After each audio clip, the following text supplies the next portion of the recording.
Hi, and thank you for taking a look at the Advisory Capital Broker Training Program. My name is Alex, and I am the primary instructor for the course. Now in this video, we are going to take a look at how much you can make as a commercial capital broker. Now this is obviously a very popular question. In fact, it would be very rare in every single scenario in which I was talking with a potential broker or potential candidate for going through our program that this was not at least some portion of our conversation. How much money can I make? What is the average that I can make? What's the average deal size? What types of deals are the most common? How much can I make? I've even had someone ask me, not what is the average, but what is the mean? Unfortunately, there is no average. There is no mean. There is no number that we can give you. Now, part of this is because we don't track your deals. Once you are a broker, you are free to do business however you would like, and you don't report any numbers back to us. Now, I know when you looked at a video that says how much can I make as a broker, that is not what you want to hear. So to ensure that you understand how can you quantify just how much money you can make as a commercial capital broker, I'm going to give you some examples so that you can model your income a little bit. I'm also going to show you a real term sheet from one of our active brokers so that you can see what one looks like, but also begin to see just how large the deals are and why other programs might be going around touting they guarantee six-figure incomes. While a six-figure income is completely reasonable, we don't want to say that until we understand just how much effort you're going to put into running your business. So before we take a look at any of that, let's think through what are the key factors in determining how much money I can make. Well, first, we need to know how much effort you're going to be putting into it. Very often we get people that want to do this part-time. They might still be working their primary job until the business starts to get stronger. Sometimes we have veterans of the finance industry and there is no learning curve. Sometimes we get people that have never bumped into finance and they have a much steeper learning curve in the beginning, and it's not realistic to think that they will have the same performance in the first 3 months. As you may have heard me talk about in other videos, we also have people that intend to put things on autopilot and just take leads that are generated from paid search activities or paid marketing activities, and they're not going to go out and create a network or nurture their business. Their performance is going to be much different than someone that takes all of the advice we give them during the course. Which brings me to my second point. Will you take heed of the advice we give you in the course? It's very common for us to go through so much information that when you get out of the course, you feel overwhelmed. We want you to create a plan. We want you to come up with a plan of action. We want you to reverse engineer your goals so that you know what you need to do on a daily basis. We give you all the tools in the world to run your business, and we show you how to model your income during the course, but we want to make sure that you take that to heart. Because we don't have any control over what you do after the course, and we're only here to support you, we can't guarantee that you have put in the correct amount of effort or taken advice that we give you in the course in order to be successful. One more tangible item that I thought might just be worth addressing is our third point here. Will you study your lender's products? You have access to all of your lender's criteria. I tell every single student, go study this information. Know what it is that you have available to you. And what do I mean by that? Know what lenders will fund. Go find clients that fit their lending criteria. Don't go out and find clients first and then try and make it fit into lending criteria that it doesn't fit for. Instead, work backwards. Know what deals can be funded, find clients that fit that lending criteria, and you will get a yes every single time. Now, can you just submit client after client, throw it over the wall to a lender and let them tell you no? Yes, absolutely. You can do this, but you might discourage lenders from wanting to work with you, and you'll also get a lot more no's than yeses. The answers to the test are right in front of you. Lenders tell you exactly what they will fund, and you just need to find clients that fit that lending criteria. Because of the wide range of products you are going to have available to you, and the wide range of lending criteria that you are going to have available to you, you are going to be able to help clients that have any credit scenario, any amount of time in business, and fund deals from $5,000 upwards of $600 million. But it is paramount to the success of your business to understand your lender's products and their lending criteria. I wanted to make sure we talked about that before we looked into income modeling. To take a look at income modeling, we're going to take a look at a brochure that we often send you as you're looking into our program, but I want to look at it in depth and walk you through each slide in the deck. So this is our income modeling brochure. We may or may not send this to you depending on if you have requested it, or maybe you've received it by downloading it through our webinars, downloading it from our website, or downloading it from one of our automated marketing emails. I always worry that potential brokers do not read through this and immediately go to the back and start looking at the income modeling. I want you to know the environment that we imagined when we created this income modeling brochure. Take a look at this scenario, pause the video if you need to, and read through it. The big highlight that we want you to take away is that these are very conservative numbers. Now, why do I highlight that? Because I don't want you to think these are lofty goals, and I don't want you to think this is the most you can make. I would hate to lose somebody because they don't think it's enough money, as we've never had that issue for commercial capital brokers. You should also see this as a great talking point, because if you're comfortable with the numbers that you see in this brochure and you know that they are very conservative, what would that mean for your level of effort and the money you would like to make? You might see that, hey, these numbers are pretty good and they're conservative. What if I just had an average to high income based on the numbers I see here? I would be very happy with that income. You may have noticed through the various marketing material that we have available through our website and via emails and webinars that you have access to quite a few financial products to offer your customers. In fact, when we say 100 plus facilities, that is not an exaggerated number. In fact, you probably have more than that, but it would begin to sound too exaggerated. We like to break down these hundreds of financial facilities into 3 primary categories when we're talking about modeling income. You can see here we have quick close facilities, SBA loans, and commercial real estate. Those are 3 very large buckets, but it will help you understand the closing time so that you can begin to understand how fast or how often your revenue will be realized. Quick close facilities are nothing more than the various facility types you see here: equipment financing and leasing, factoring, revolving lines of credit, merchant cash advances or MCAs, working capital loans, etc. SBA loans, there's really only a few SBA loans. We'll primarily talk about 7As and 504s. And commercial real estate, which is a very, very broad topic, and it's almost dangerous to call it all commercial real estate. But for the average listener of this video and someone considering the program, it probably makes sense to you that this is real estate for commercial purposes. This could be acquisitions, refinancing, a cash out refinance, new construction, a fix and flip, and a whole slew of other products that you have available to you. Now, I'd like to go back to the top one more time, and let's just look at the closing times now. Why do we call it a quick close facility? It typically closes in 1 to 30 days. Now, even 30 days might be long for some of these. Some of these close within hours, 24 to 48 to 72 hours. Some of these facilities may close in as little as a week or two, 10 business days, however you would like to look at it, but at least less than 30 days on average. SBA loans can typically close within 30 days, although SBA loans can be very complex. Because of this, SBA loans could close in 30 days or they could close in 6 to 8 months, depending on what type of deal it is.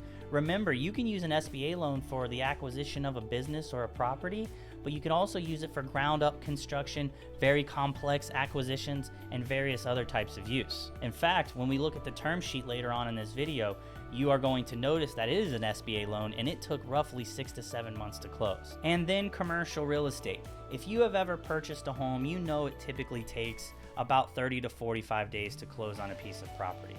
That's pretty standard for a commercial real estate deal if it's an acquisition. Now remember, you might be using this to do ground up construction. You might be doing this to do ground up construction on multifamily properties with 300 units. You're not going to build that in 30 days. The closing process could take place at any time. You could be doing a draw scenario. You might even be doing a bridge loan to another loan where you have 2 different loans. Loans during the construction and another loan for some long-term structured debt once the property is finished. There's all kinds of different products out there, and it's very rare that you see a commercial real estate deal close in less than 30 days. So for the purposes of this brochure and the income modeling, I pose the question to you: what if you only brokered smaller deals with an average loan amount of $100,000? So I picked 4 random financial facilities or lending products that you would be able to offer: factoring, lines of credit, equipment financing, working capital loans. Now, if you don't know what any of those are, don't worry about it. That's the purpose of the course. What I want to show you is average commissions given these various scenarios. So a $100,000 factoring deal, you can see I mentioned some information about it closing and how brokers get paid, but you'll see you might get a conservative commission of $3,000, and then there could be a residual commission where you make a commission every single month, or you make a commission every single time there's a draw on a factoring line. So in that example, you can see for a 12-month factoring line, you might make $6,600. For a line of credit, $100,000, you might get a 4% commission, $4,000, closes in less than 30 days, and you also get a residual commission every single time your client takes a draw on that line of credit. So the fee is going to vary greatly depending on how much they draw and how often they draw.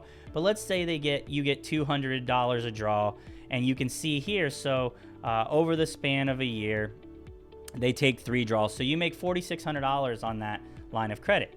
Down in the bottom left-hand corner, you see equipment financing, a little more straightforward. $100,000, you get a 4% commission, you make $4,000. And finally, in the bottom right-hand corner, a working capital loan of $100,000. Again, 4% conservative commission, you make $4,000. So I want you to zoom out real fast and just look at the average size of the commissions on conservative commissions on what we would consider a small deal. $100,000 deals are very much on the low end for commercial deals. Now let's take a look at some SBA loans and some commercial real estate loans. As an example, you see here we have an SBA 7A loan at $200,000, which is a very small SBA loan. You can see if you get 3% on that deal, you make $6,000. A multifamily unit acquisition, which means your client is looking to purchase a multifamily unit, which means it might have 100 units, 50 units, 3 units, or 300 units, right? Well, remember, multifamily units, they don't even really exist at 100,000 or 200,000, or they would be very small if they did. So a very small multifamily acquisition would be $500,000. You can see we baked in some time to close a little bit longer because there's probably lots of things going on with the appraisal and things like that. So you see here that an average commission would be 3%, which means you make $15,000. Now remember, that takes 90 days to close, and they might not happen every single month. We have an SBA 504 loan that's primarily used for real estate. Again, an extremely small 504 loan would be a $500,000 504 loan.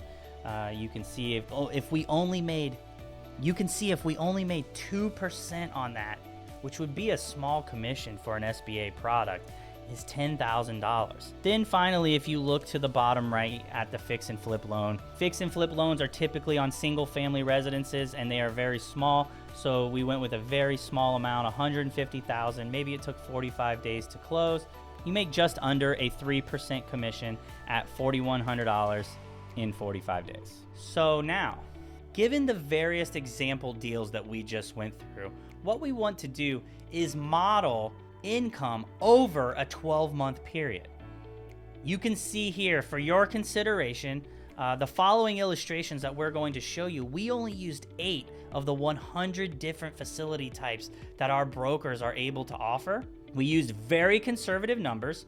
We assumed very small loan amounts for each deal. We tried to illustrate a broker's goal for their first year. Please don't misunderstand that. When we show the illustrations for the modeling we're doing in this brochure, we're assuming this is the broker's first year, not every year.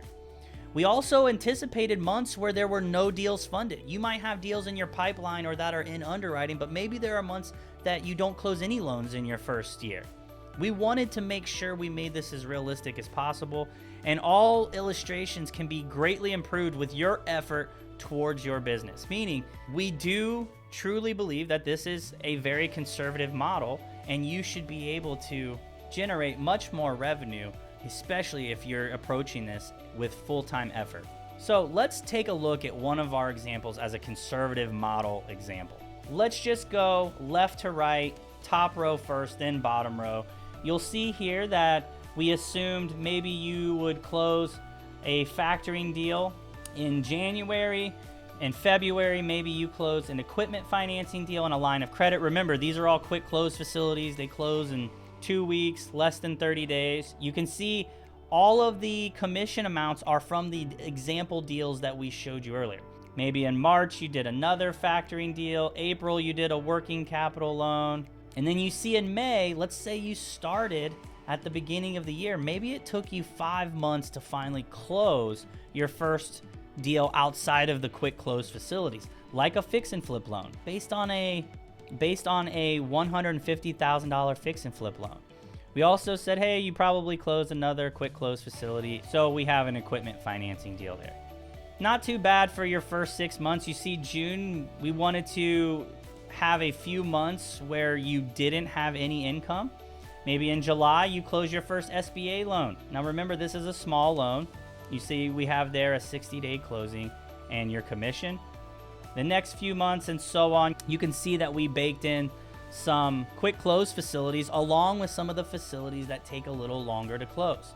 If you look at the bottom in the gray area of each month, you can see that we quantify your residual amounts if any of those products had residual components. And after you go through 12 months of your first year as a broker, if you followed something similar to what we have here, that would be an income of $88,000 in gross commissions. That's not too bad for your first year with extremely small deals and very conservative commission amounts. One other thing I'd like to highlight here is that only 4 of the deals that you see in this illustration are outside of the bucket of quick close facilities. We have brokers that only focus on SBA loans. We have brokers that only focus on the very, very broad scope of commercial real estate deals. What we like to encourage our brokers to do is make sure you have the facilities that are going to generate revenue for you every month, like the quick close facilities, while you're going after those larger ticket items like the SBA loans or the commercial real estate deals. You can see here that we didn't close a lot of the larger deals we talked about. We had empty months, and this overall was conservative in the first place. How much better do you think you would perform, or how much more revenue do you think you could generate in this scenario? The next illustration we have, you'll see that we use the same exact deals that we already covered. In this scenario here, you only close 1 SBA loan. This illustration only uses quick close facilities with only 1 SBA loan closing in July. We also anticipated maybe a slow month in December because of the holidays. You will notice that this broker utilized quite a bit of factoring deals and generated some residual income and had some really nice residual income heading into the next year. Even with the conservative deal numbers that we showed you at the beginning of this video, you'll see that they brought in $87,000 even without bringing in income on 1 month. And finally, here's one more example. Now, what's the big thing that you notice about this example? I still use the very small deals with very conservative commission amounts. And this is an illustration of what it might look like if you only did commercial real estate and SBA loans. Now, obviously, those have a much longer closing cycle. Some of your deals might not close every month. You can see we have 4 vacant months where there was no revenue. And even with those conservative numbers, we hit that 6-figure mark. Again, I would ask you, if you were modeling your own effort and your own revenue, where do you think you would end up in your first year as a broker? And the reason I ask that is I would challenge you to model your own income. Take a screenshot of this, grab some scratch paper, model your first 6 months revenue based on the deals that we've been discussing thus far, and think to yourself, how much revenue could you generate in your first 6 months? Again, remembering that these are very conservative numbers. You can likely see why many of the other broker training programs are touting a guaranteed 6 figures. Now again, because integrity is very important to us, I will never tell you I guarantee you will make 6 figures, but it's very easy to see how you would get to those amounts given the size of the deals, the amount of the commissions, and the amount of products that you have available to you. Now, if you're like me, you might be wondering, is this real? How do I know the deals are even that large? Are there deals that are really bigger than that? Well, I just want to show you one term sheet of what I would consider an average SBA loan. Now, in this deal, I did have to redact some of the information because it is a real term sheet. You can even see the date on it if you look to the top of the page. Now, a bit of information about this deal.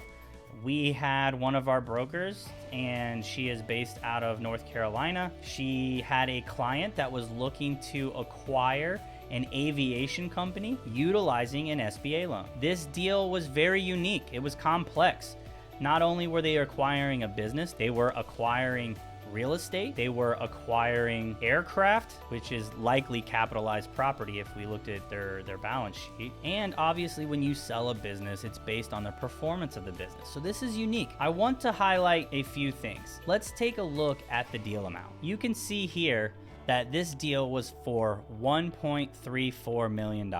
You can see that it had loan terms of 17 years and it had a fixed interest rate of 5.35%. Now, there are various other things that you will see in this term sheet depending on how much you're looking into it while watching the video. You'll see that there is an injection of capital, which is essentially a down payment. You'll see that there's prepayment penalties on virtually all SBA loans.